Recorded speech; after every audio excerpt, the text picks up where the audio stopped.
Hi guys, welcome to the prep vlog episode 4. I think we're on now. It's 4 weeks out. I mostly wanted to talk to you today about the reality of doing a prep whilst you're working full-time, especially on shift work. So if you're interested in that, stay tuned. We're also going to do a physique update here by the river, which is lovely. So let's get started. Okay, so the harsh reality is if you're doing a prep for a show and you're serious about competing and you're working full-time in any job really, especially one that works shifts, there are going to be times when it gets quite difficult. You're going to have to shift your meal timings around your workouts to make sure your energy stays high. So I'll talk to you about my experience so far. Like, I work in a gym. I do a week of early shifts and a week of late shifts. When I'm doing the early shifts, it's particularly hard because I'm in the gym 3:30, 4 o'clock in the morning doing fasted cardio. Then I'm working and I have to get my workouts in later in the day, which means I have to play with my nutrient timings, because ideally I like to do my fasted cardio first thing, get up, straight to the gym, fasted cardio, then go home, have my breakfast, get some carbs in me, let it settle for up to about an hour, and then go and do weights. That is the ideal scenario, and that's perfect when I'm working on the lates, because I've got the morning to myself to get my meals in, get my meals prepped for the day, and get those workouts in. But when I'm working the early, it's a bit more difficult, because obviously at work you've got the day's fatigue from just working really, walking around the club, training clients and stuff, which is amazing. I love my job, don't get me wrong, but it does have its moments when it gets very tiring and your shift's over, it's time to train. And not gonna lie, sometimes I find it difficult getting an effective workout because obviously I'm very, very tired. I've been dieting now since May the 13th. It's now like September 7th. So that's a long time to be in a calorie deficit, a long time. And it's not an aggressive calorie deficit. It's not like I've been on like a massive, massive aggressive cut. It's been low and slow, but now the body fat's down to around 6.5% roughly. That is measured on electrical impedance, which I know isn't 100% accurate, but that's about where I'm at. It's getting tough now. The daily struggles, obviously I'm starting to get out of breath, and daily tasks are becoming more difficult. So that's just really the reality. If you're not an athlete full time, the recovery is the hardest part. Like, adequate recovery is so important, especially if you're trying to maintain muscle mass, and that's the one thing I struggle with. Like, getting the fasted cardio in, perfect, just wake up early.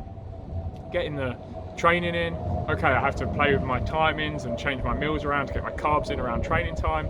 That's fine, you can do that, but there's only so many hours in a day, and by the time the evening comes, you get your meals in, you've got your training in, you've got work in.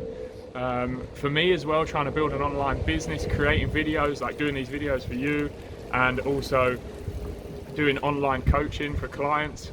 On top of that, there's, like I say, there's only so many hours in a day, and usually where that comes out of is your sleep. Now, really, sleep's super important, and you should be getting at least 8 hours, but in reality, real life, like some nights I'm only getting 5.5, 6 hours sleep on this prep, which is killing me, to be perfectly honest. So there is that. So one thing that I've developed is like an unhealthy relationship with caffeine. I probably have between 500 and 600 milligrams of caffeine a day, sometimes higher than that, which I know is probably too high. And I get like, my heart beats very fast. Obviously the adrenaline's running, it gets me through workouts, which is great. Like, caffeine is a really useful stimulant to use, but if you overuse it and you become over reliant on it, that can be bad. So I'm looking forward to being able to cut caffeine down, but at the moment, like, I'm struggling with the idea of doing that because I'm so tired all the time. So I have a pre-workout. I don't drink coffee because I've got my smile aligners in, so I can't drink coffee. So I mean, that's one thing that stops me doing that. But one thing I'm trying to do in the next 4 weeks is to cut out energy drinks completely, especially the carbonated ones. I'm still going to have a pre-workout, so I'm still going to get my caffeine in that way. But yeah, that's something I'm working on. So yeah, just a reality post really. I know it's just me chatting, but the scenery's lovely, so you can always pay attention to the river. So yeah, so that's like a health thing. Over-reliance on caffeine, being tired. So I recommend trying to get into a routine where you can get enough sleep. and get adequate recovery from your workouts.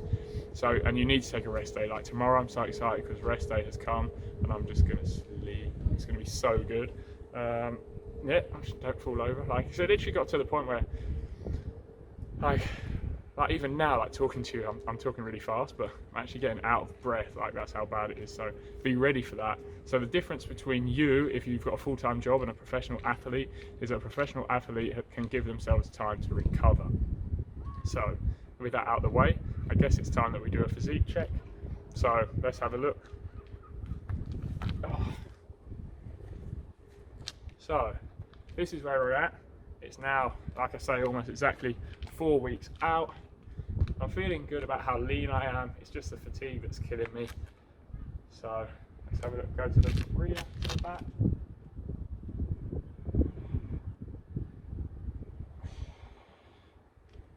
So that's it for another episode. Sorry this one was just a talky one, but I had to get it off my chest, let you know how I'm feeling, and I'll see you in the next video.